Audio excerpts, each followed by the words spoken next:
Vicky, kakaibang tinola ang tampok ngayon sa midnight snack. Oh, ano? Ang prutas ay ito na paborito ng marami sa ating tuwing tag-init at pwede palang isahog sa tinola. Di ko alam yun, ha? Iga na, mas Oh. madami palang lycopene itong pinahuhulaan natin ngayon kaysa kamatis. Aba. Kaya mainam daw na panlaban sa cancer. Alamin po natin kung ano yan, kasama si Michael Daes. Walang pork. May bago na naman tayo madidiscover dito sa Midnight Snack. Kung akala nyo ang pakwan ay panghimagas lang, nagkakamali kayo. Dahil pwede rin siyang pampainit ng tiyan.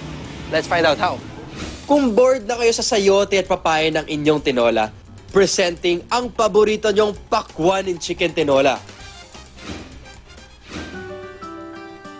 Hindi lang naman tuwing summer mabibili ang pakwan dahil ngayon, all year round nang available ito.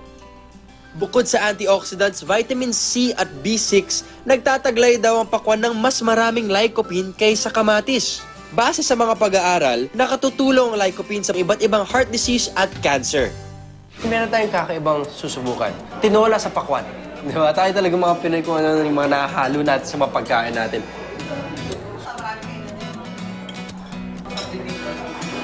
Ano kaya lasa nito? Feeling ko manamis-namis to eh.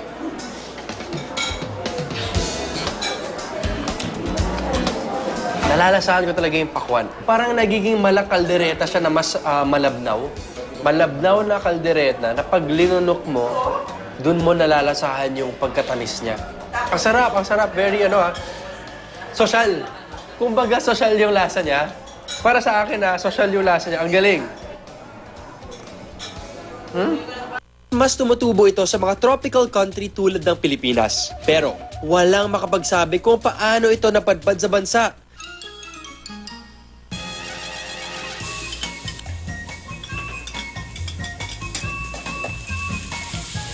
Sa tinola naman, nadadagdagan daw ng pakwan ang tamis at linamnam na bagay sa sabaw nito. Sumikat kami sa tinola sa Pakuan. Kasi hanggang sa ngayon, kami pa rin ang mayroon ng tinola sa Pakuan.